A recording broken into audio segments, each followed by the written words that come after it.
ரொம்ப பயங்கரமாக இருக்குது. ஒரு மாதிரி ஸ்மெல்லாம் அடிக்குதுங்க. என்ன ஸ்மெல்லுன்னு தான் தெரிய மாட்டேங்குது. மேலே ஒரு சிவன் கோயில் மட்டும் இங்கேருந்து தெரியுது நமக்கு பார்த்தா.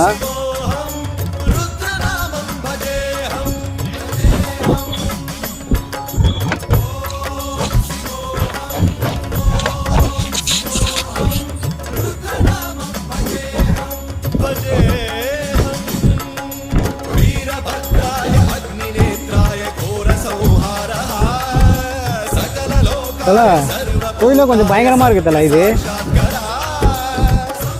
கரெக்டாக இது எக்ஸாக்ட் லொக்கேஷன் பார்த்தீங்கன்னா திருவள்ளூர் மாவட்டத்தில் அஞ்சங்கரணைன்னு சொல்லிட்டு ஒரு கிராமத்தில் ஒரு ரைட் ஹேண்ட் சைடில் ஒரு ஹைவேஸில் இந்த கோயில் அமைஞ்சிருக்கு. மேலே ரோடுலாம் போயிட்டுருக்கு. இந்த பக்கம்லாம் ரோடுலாம் போகுது.